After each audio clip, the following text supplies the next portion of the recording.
Hi everybody, welcome to this week's question and answer video. My name is David. This is DeMar's Coaching. I'm answering your guys' questions from last week's video.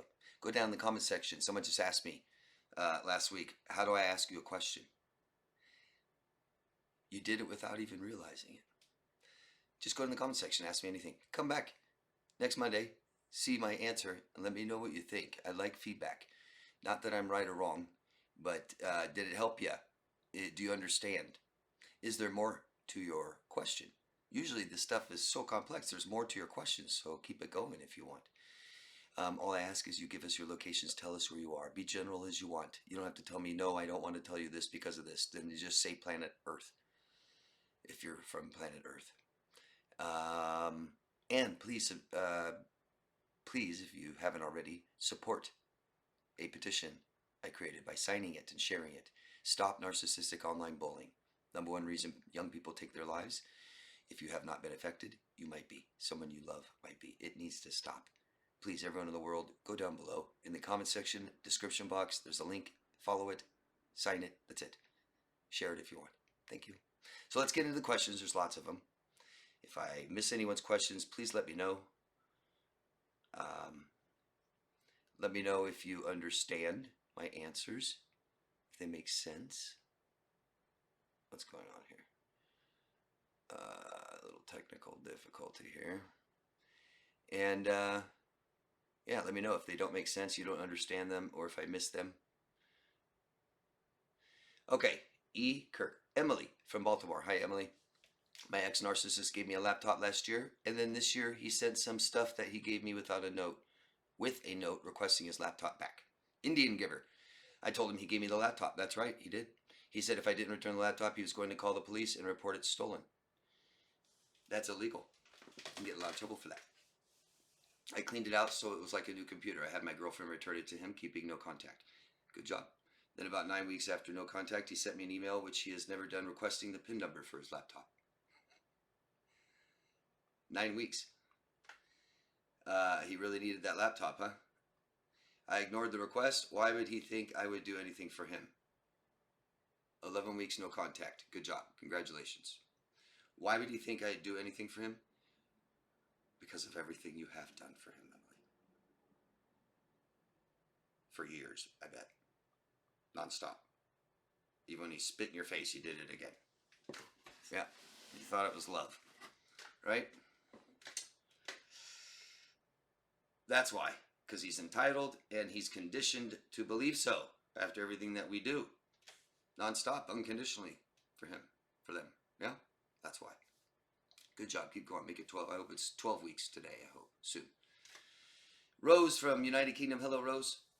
Just a small but big observation. He collected all his clothes carefully, shoes, bits, but pictures of his grandchildren and child are still here. When he came home with the photos, they sat there. I bought photo frames to put them in. In his words, I wasn't sure what to do with them. Anyway, he's not packed them. They are still here. Speaks volumes. It sure does, doesn't it, Rose? Not too important. Will he even see them? And the important part, Rose, did he leave? Is he gone? I hope so. I think so. That's what you're saying. He left. Left the photos. Good. Let him. Keep him. Congratulations, Rose. I hope you're doing okay. I hope you have some support with you. I like to hear this. This is amazing. JR from Nashville, Tennessee. Right? Nashville? Somewhere in Tennessee. Thanks again for the answer. The reason I brought up the religious ex is because it seems like the only ones I've had contact with are the ones like her who say they believe certain things, but they don't live it. Lacking self-awareness. I can respect a woman telling me she's into God and she doesn't believe in premarital sex. So can I. But then when she has sex with me, and especially being the one to initiate it after claiming she doesn't believe in it, that just doesn't make sense to me. But I participated too. I don't say I don't believe in premarital sex because I'm religious though. And the ones who claim they don't usually have one-night stands are doing something different. I guess I just don't get why they can't be honest. I can respect a woman for being honest, even if she admits she's been with a lot of guys. I don't really want to know that. I don't want a girlfriend like that, but I'd still be respectful for telling me the truth. I agree. Yeah, you're right. They still have sex with people they don't trust, right? What did they tell you? I think if I remember right, you said, I don't have women over at my house. And then they give you the, oh, why not? Are you married? What's wrong with your house? Trying to get into your house. And then they say they don't trust you for it. Right. They only trust men that take them home the first night and have sex with them. That's the only one that, obviously, they have sex with. They trust them. But you, who has got some standards they don't trust. Toxic. That's why just my standards and the things I teach my clients, it repels them. Boom, boom, boom. You don't even have to wonder if they're toxic. I don't know. Who cares? They're gone. Yeah, so, and then they still have sex with people they say they don't trust. Or maybe it's not that they don't trust me, it's that they just want what they want. And they try to get it by trying to make me feel weird about it. Yeah, so they're gaslighting. I'm just kind of rambling here. Thanks again. No, it's good. Thanks, JR. I said, make sure when they tell you, make sure when someone tells you who they are. I like this, I hate that, I'm into this, I never do that, I value this, that they show it. That what they say and what they do are the same. Yeah, huge part. Huge signs of manipulation when they're not. Olena from the United States. Hi, Olena. Thank you, David, for another great video and answering my question about if people with BPD ever remember good things from the past. You're welcome. Thanks for telling me. My next question is, can codependency enabling last forever? Or is there a breaking point at some point from the enabler? If so, what's that breaking point can be? What the breaking point can be? Well, you're not talking about with who, like toxic, abusive, manipulative people. You're just saying, could I enable and be codependent with someone forever? Absolutely. Why not? Is there some breaking point? For some, there are. And when it comes to codependency, it's I don't have my individuality, my autonomy. So I don't really get to do what I want. I don't really get what I need from you. Is that the breaking point?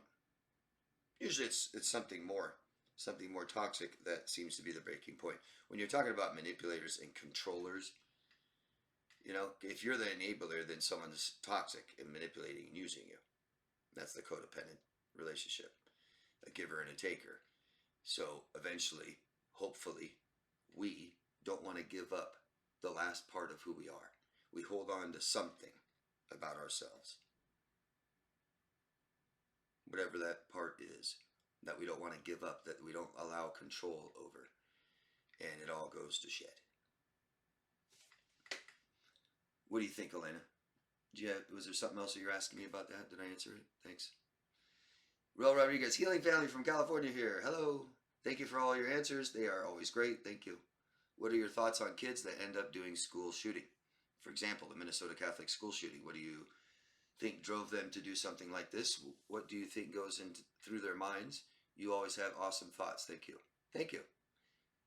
So you look at cases individually, right?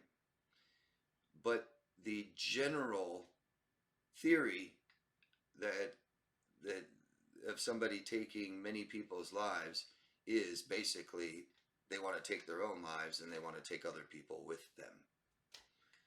And generally that is some form of I wasn't accepted, rejected, don't fit in with society. About as antisocial as you could get. Right? Now there may be cases where this is genetic. You know, you've got schizophrenics that are born that way and have voices telling them to do stuff like this, but I don't think that's who we're finding doing it. It is mental illness, and I think that it's parenting. Absolutely.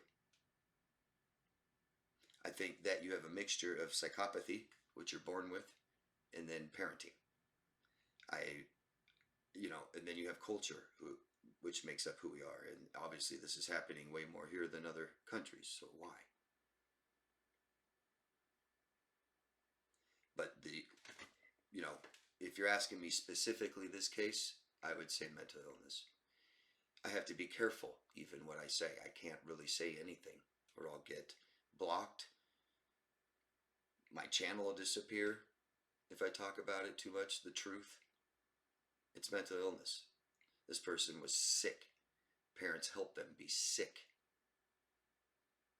And that's not how you get along and get accepted and be a part of society, by doing what he did, living the way he lived. It doesn't work. It's anti. It's pushing yourself away, separating yourself, isolating yourself, and that is the biggest form of depression. These people don't just feel rejected, they feel dejected. Psychopaths, sociopaths, they know. They know they're so much different than us. A narcissist, psychopath, and sociopath all know they don't have empathy. They know early on. They know we do. Some miss it, wish they were like us, and the rest don't. But all people, every human being, even psychopaths, need to feel a part of society. You'll see it, even the 2% of psychopaths that are serial killers, and we catch them. And we're putting them away. I mean, that's it, found guilty or whatever. But you can get them to admit sometimes to their crimes by saying, do you want to be looked at or labeled as a monster by society? And they care. No, I don't. So tell us where the bodies are. And they'll tell you where the bodies are. Or they'll say things like, yeah, I killed them all, but I didn't rape them. Okay? Just because it's that much worse. And they don't want us to believe that or know that. Amazing. So they feel dejected. Mass killings, feel dejected from society, and they're going out and they're taking us with them. That's it. What do you think? What does everybody else think? Be careful what you say. We're not allowed to say facts and truth anymore. Baltimore, Maryland, David. Hello, hi, David. I'm not sure if this has been covered before, but I get mixed messages about the topic of person with borderline and getting better or worse with age.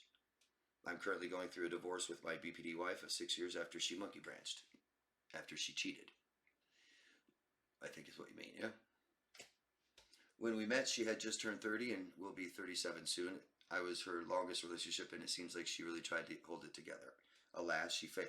She seemed to have her proverbial shit together when we met, much better than she does now. Her previous exes seemed to be regular, at least semi-successful guys. Her monkey branch choice is abysmal and an obvious downgrade. Okay. The lucidity never lasts long enough for it to make a difference. So all in all, how typical is it for borderlines to get worse with age when all the information states the opposite? I don't know what you mean. Why do you think all the information states that they get better with age? Maybe you've read that some do. I bet the information you heard isn't that they all do. But I don't know. There's so much misinformation, wrong shit about borderline out there. It's insane. You want the truth? Some get better, some don't. Some go to treatment. There's many women and men, young, that could be diagnosed with borderline. Maybe they don't have it, or maybe it just kind of goes away a little bit. Maybe they learn to regulate their emotions, navigate relationships a little better. Maybe they go to treatment and it goes into, what's it called? I can't remember. It goes away. The real facts about borderline is if you don't treat it early on, you're screwed, usually. And even if you treat it early on, you could need up to 10 years of dialectical behavioral therapy and it may still not get better. Remission is what I was trying to think of. And it can go into remission and it almost always returns. The typical end for most borderlines is that they go to therapy 1 time, 2 times, 3 times, go to another therapist years later. It's all just trying to control the therapist, control you, and they never actually get any better. They get worse. And in the, ruining all their relationships, anxiety getting worse, depression getting worse, and they might get into addictions and stuff, but typically they gain a bunch of weight in their 50s and die by 55, 20 years less than the average life expectancy. That's the honest truth. And there are some out there that say they've gotten better, and I can't say they have not. I don't know. I've seen plenty of people saying they had borderline, it's gone, and I'm cured now, and they are as borderline as you can get. So there is treatment available, and there is success in treatment. That is the facts. That's what they say. Okay, so you've got some that get better, some that don't. You're never going to, anyone that says that all borderlines get better in age is not true. Anyone that says that they don't is not true. Some do, some don't. It's a spectrum. It's a spectrum of how high is the pathology and how bad is the functioning. And so someone who's lower spectrum, higher functioning can fly under the radar their whole life and not get worse. Some that are lower functioning, or some that are higher spectrum, lower functioning, or some that are lower spectrum, higher function, like I just said, that can fly under the radar, sometimes they will get worse through their experiences. There's so much wrong stuff out there, and I'm sorry that you're confused. The bottom line is she's not trying. So this is classic example where someone asked me, David, will they get better? And why? Why would they get better? You said she fakes it for a little bit and then totally sabotages herself, her relationships, and abuses people. And yeah, that's not trying to get better. That's not wanting to. That's not acknowledging I have a problem and I'll do anything it takes to get better. We hate change. It's the hardest thing for us. Biggest change ever, from the weakest person you can imagine. Good luck. Good luck. And then they have people like you, us, trying to help them and find a therapist and pay for it and take them there and blah, blah, blah. And that doesn't work either. That's all horseshit. There's nothing we can do for them. They need to do it all. And they can. And that's the beauty of it. People say I'm a pessimist. I'm sitting there saying, no, you can. There's help out there. Go get it. Take it. Try. It's the borderline saying, oh, I can't, and I identify as a borderline. I'm going to be borderline forever, and screw you for hating on me and my group of borderlines. It's like, fucking Jesus. Hi, David. Mercedes from Maine here. Hello, Mercedes. Hope you're doing well, and thank you for all your good advice. Thank you. I just had a random question for you today. Have you ever heard of the nose ring theory? And if so, what are your thoughts on the subject? Yeah, I've heard things about nose rings and stuff. I've never heard of, like, the nose ring theory. If there is an actual nose ring theory, feel free to state it down below, Mercedes, or anybody else. Be respectful. You know, what they say about tattoos and piercings in general is that because I've had earrings, but if we do this, we're more prone to unstable relationships, very hypersexual, maybe cheating, self-sabotaging,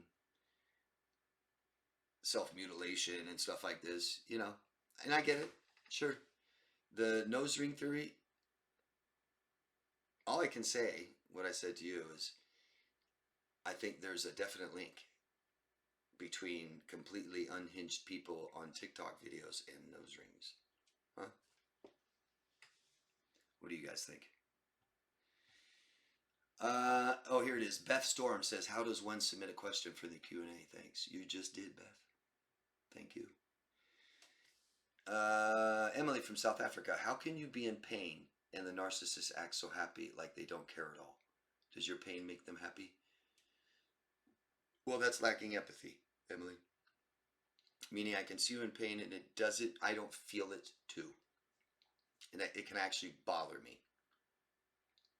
Right? If I had no empathy, your pain and suffering would be just complaining, quit bothering me. That's the people that you guys have loved, that lack empathy. Does your pain make them happy? Not necessarily.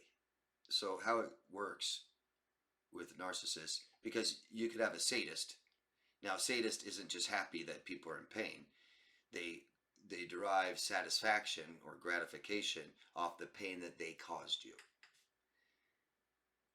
But we may not be talking about sadists, and that's a rarity amongst narcissists. So you're asking me, why do they act so happy like they don't care? Because they don't care, Emily. When you see people suffering and hurting, it literally bothers you because you start to feel that way. They don't. Okay? Does your pain make them happy? So, a sadist, yes. But what makes them happy at first is your stability, your kindness, your agreeability. And then the pain and suffering that they caused you, they hate it. You aren't supposed to suffer. You're supposed to just take it and stop complaining. So after a while, your stability, your generosity, your empathy, your success, and stuff like this bother the hell out of them after a while. At first, they enjoy it. They latch onto it, makes them feel better. They will use it, tell people, this is my whatever, look who I am. But after a while, they hate it. They hate all the things they say they love about you. It's annoying. It's a constant mirror, reminder how unsuccessful, how unstable pieces of shit they are. And your pain, if they cause you pain, they may not necessarily be a sadist. They may enjoy it, that they have control over you. And so, like, you may completely, finally give up and just crumble and sit there and beg for mercy, and they smile. And that is finally. Finally, I've crushed you, and I finally won, and I finally have control of you. And it may feel like sadistic. Does that help, Emily? Let me know. Stephanie from Northern California. Hello, Stephanie. Will a BPD and NPD always split on you if you're in a relationship with them? I know they idealize and devalue. Like one day you're the best and the next day you're the worst. But like constantly? If so, I can see how this could affect the physical health of their partner. You never know what the day will bring them. That's right. So I can't say they will always split on you, but they will. And it's something we're all prone to. Black and white thinking. We're all prone to it. We've all done it. All of you have done it. Probably today. So it's most likely that a BPD and NPD will always split on you. Yeah. And could they do it constantly? Yeah. The more unstable they are, the more they'll do it. Yeah. The longer periods of bliss, golden moments, everything's fine, nothing goes wrong, that's their stability. The shorter periods, they're more unstable. And they'll split on you. They could do it constantly. They could do it all day long. You're great, you're bad, you're great, you're bad, you're great, you're bad all day. Literally. From, the worst person in the world to the best. Like a light switch. Boom, boom, boom, boom, boom. And, oh my God, is that damaging. What you described, never know what the day will bring. That's walking on eggshells. Being scared of any reaction. You don't know what it's going to be. They're so unpredictable, so unstable. You just know they're just going to cause hell, in your life. So that up and down is emotional, and it raises and lowers stress chemicals and feel-good hormones, and this is what causes addiction. This is what you guys describe as the trauma bond. So it's extremely damaging. It makes us lose a sense of who we are completely, and that you guys feel like after the relationship's over, like, who in the hell am I? Floating. What do you think, Stephanie? Thanks. And Emily again from South Africa. When I visited my parents again, I found out that it feels much worse than before. Is there anything I can do to cope? What should you do if your therapist doesn't want to talk about your trauma? So these are, and I've got other questions from you, Emily, today and recently about these same things. So that's very general, and you're asking me how to cope with your parents. Cope with what? Can you be more specific, Emily? Also, what about the many, many suggestions I've given you about coping with your parents? I'm not sure where those are going. You don't give me feedback. I don't know if you're trying all the suggestions I give you constantly, or if you're not trying them, or if you're trying them and they're not working, or if they're too hard. I need to know this, Emily. I can't just keep giving you, you're asking me the same questions, I'm giving you the same suggestions. So I don't know what's going on. And then you said that your therapist is labeling you, diagnosing you, but you just want to talk about your past. That's what you said in another question today. And so you're not getting the help that you need, Emily. You're not growing. And so you want to talk about your past. That's okay. And your therapist just wants to label you. But nothing's happening. You're not getting any tools, right? So they're not helping you, and you're not helping yourself. I don't know what you want to talk about your past. why don't you try writing it down first and try and find another therapist. Try to find a therapist that has some experience with trauma, if that's what you want to talk about, Emily. But what you're going to find is a lot of therapists, they're going to listen to you. We can talk about your past. If there's something you need to know about it or understand, maybe they can help you. But really, Emily, where you're at right now is we need results. We need action. And I think you need coping tools like you're asking, but when you're asking me generally like this, I don't know what to tell you except the same suggestions I keep giving you. And so when I asked you this, here's what you told me. I said, I went to therapy to work through trauma, but the therapists keep changing their diagnosis and wanting to focus on that instead of working through what happened to me. So you didn't answer any of my questions about my suggestions. Emily, I need to know what's going on with that if you're going to keep asking me. Do you understand? Because I asked you and you didn't even answer it, and the next week you're going to ask me, how do I cope with my parents again? I need to know what's going on. If you want me to help you, I gave you tons of suggestions on coping. What about those? Do you remember them? Did you try them? Are they not working? What's going on with all that? Again, your therapist isn't helping you. They're focusing on diagnosis. And I don't know what that means. If they're diagnosing you and they want to focus on that, what does that mean?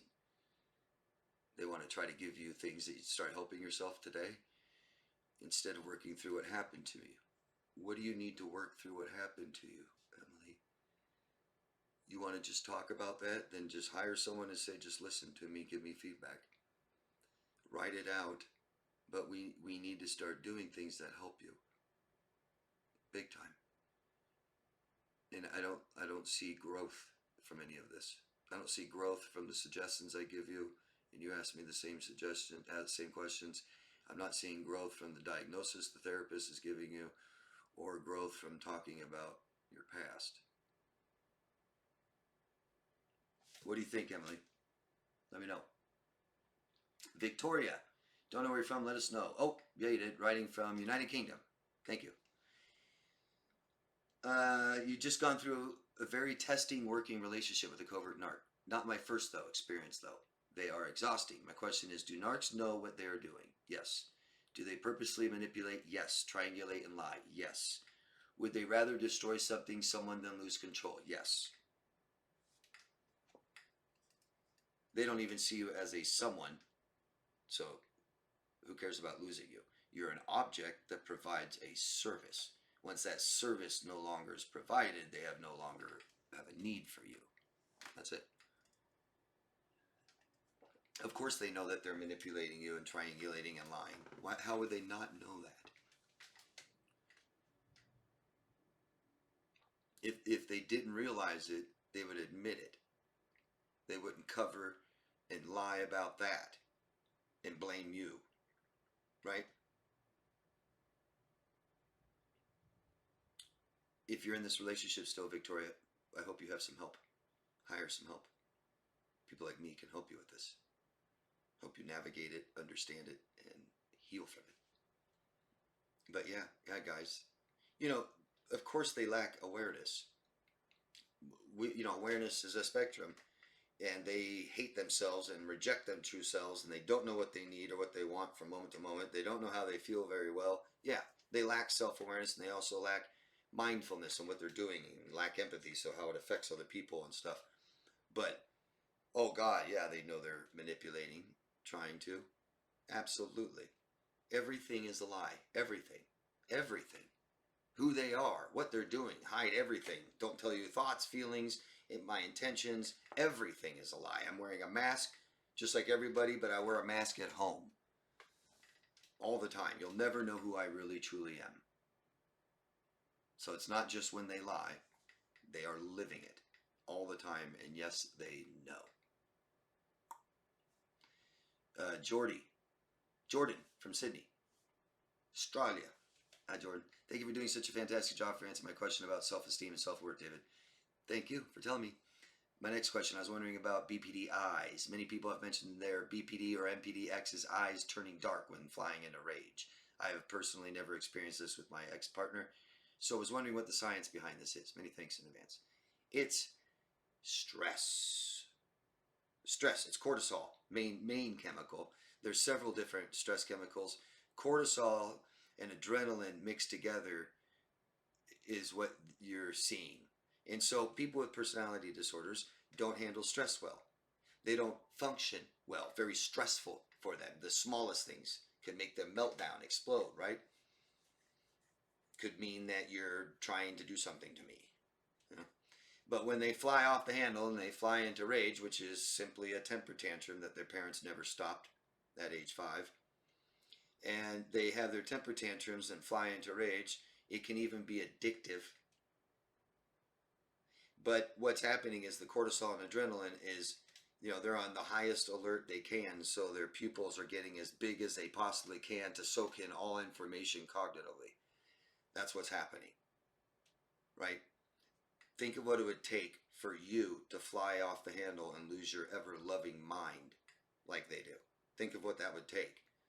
House burning down, people dying, right? You're going to be like this.